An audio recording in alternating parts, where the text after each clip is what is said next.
Hey, what is up guys, and welcome back to the channel. So in today's video I'm going to give you another buyer's guide. This time it's the last and final GT500 car. Sadly, I've absolutely loved driving these. This is the Honda NSX from 2016. As you can see, we've got a pretty much the modern Red Bull livery on it. This is from, I believe, this year. I believe it's the most up-to-date one for 2022. Absolute awesome looking car. But how does it compare to the rest? Well, we're going to be finding out very shortly. But if you want to buy this car for yourself, it's 800,000 credits. Pretty much in line with all the others, apart from obviously the 08 GTR, which is 1 million. So yeah, fairly priced.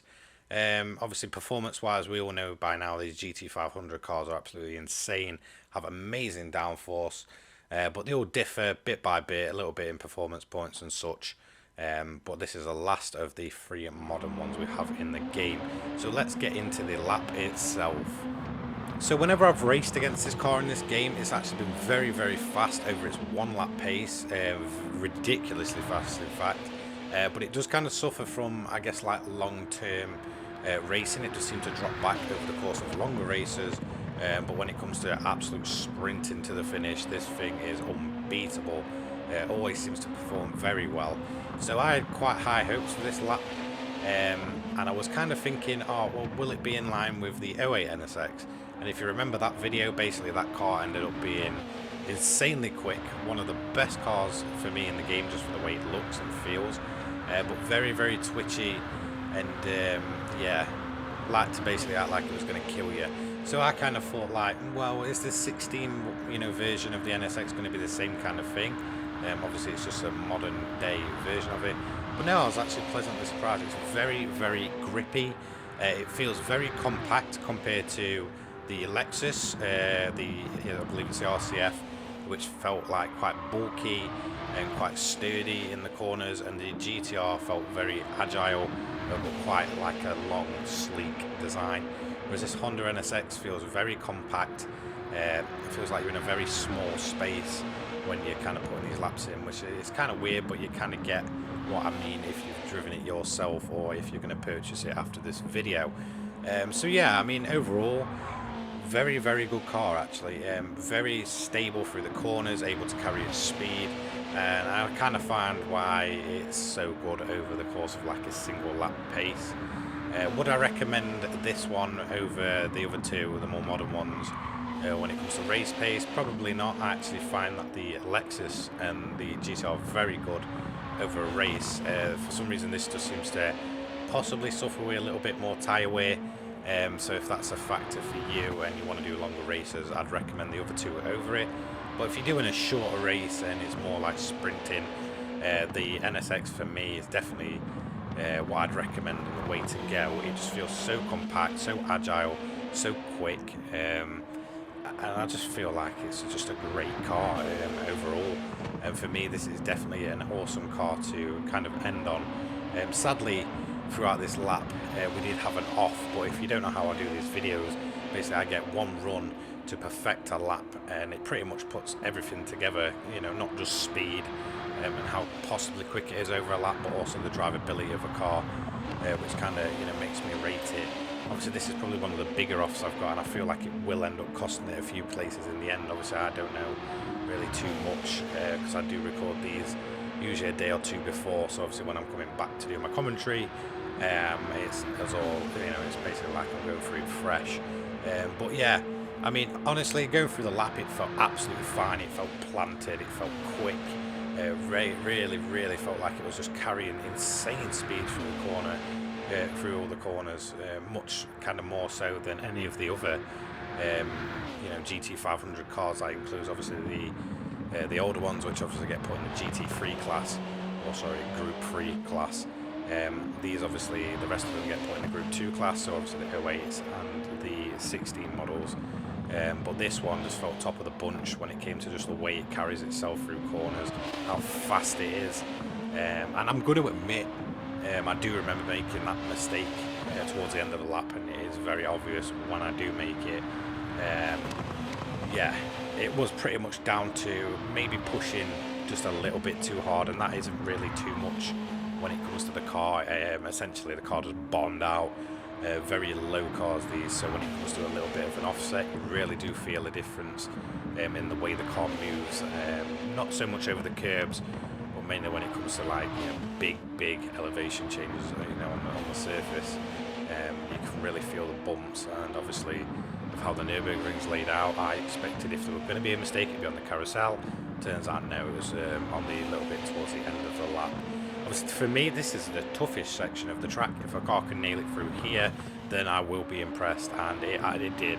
It absolutely nailed it. There wasn't a point through this sector of the track where you feel like, I guess it's kind of hard to explain, but you feel like you're in a more wooded area before coming out into the fast end of the lap. It absolutely just nailed it. It really hit this, I guess, the slower corners at some insane pace, and then as obviously you come out into the faster sector as you're leaving this part of the track. It really just felt insanely fast. As you can see, we're coming up towards the end of the later part of the lap.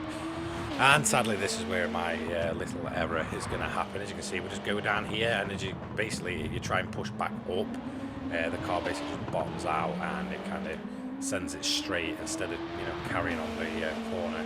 So a little mistake by me there. It's probably cost it a good few seconds, sadly. But for me, overall, if I actually had to rate, like I said, one of these GT500 cars, obviously we've covered the bunch now, this will be the one. If you want to do a shorter event or pile laps in, definitely choose the Honda NSX. This car is absolutely insane. It sounds great, it looks great. There's plenty of livery options available if that's your kind of thing. I know for me, I definitely enjoy putting custom liveries on cars. It just makes them absolutely awesome. It's really stand out, and that is one of the best things about the GT community. Is just some of the designers we have, and people that create these liveries are absolutely awesome. As we come around to the end of the lap, but yeah, definitely pick this car if you want absolute flat out pace, but if you want to obviously do longer runs, I'd probably recommend the Lexus or the Nissan, more so the Lexus, just because I just feel like it's very, very good over a longer, I guess, section, longer race, sorry. But that is going to be the end of the lap. Let's get on to some onboard footage, and as you can see, it's very, very weird, but this is kind of what I mean by it's compact. Even the onboard view just feels very like enclosed in. So if you don't like that kind of feeling, and you don't like sort of like a short looking car, because the bonnet cam as well is also very, very short, it's pretty much exactly on the roof and you can't really see much of the bonnet, then I'd say maybe this car isn't your kind of thing, but definitely it does give you an insane sense of speed. As you can see how much this car just nails the corners, the speed it carries through is just ridiculous. You can see the bumps really sort of throwing the driver about as well.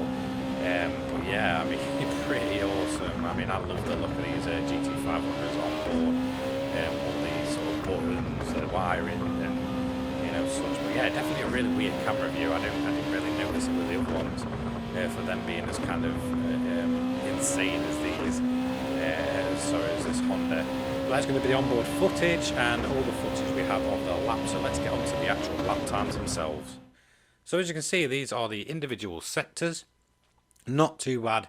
Overall, a 6:08. Definitely that I feel like that error and that off that I did really kind of cost it a bit of time. But it's kind of the nature of these lap time leaderboards. If I make a mistake, or the car's just not insanely drivable and it costs it time, then well, so be it. It ends up lower down. I'm not going to kind of inflate these leaderboards and artificially inflate them for people.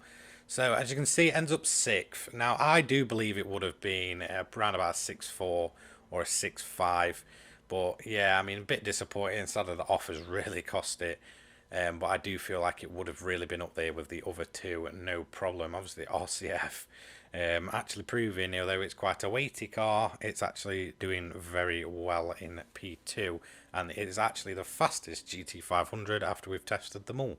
So as we leave this video, what is my overall opinion on this car? Like I said, I absolutely love it. If you want one lap pace and just a more compact, insanely quick feeling car, this is definitely the one for you. And I feel like I definitely saved kind of the best till last when it comes to just pure raw speed. Overall, for longer distances, I definitely recommend the Lexus. The '08 ones, obviously, the GT500s, sadly, you know, just maybe a little bit too slow compared to the more modern counterparts, and obviously the classics go in the Group 3 category. But that is going to be the end of all the GT500 cars. We will carry on with a new kind of class next time. But thank you so much for watching this buyer's guide. I 100% recommend you buying this car now. Thank you very much, guys. Don't forget to like, comment, and subscribe, and I'll hopefully see you all in the next one.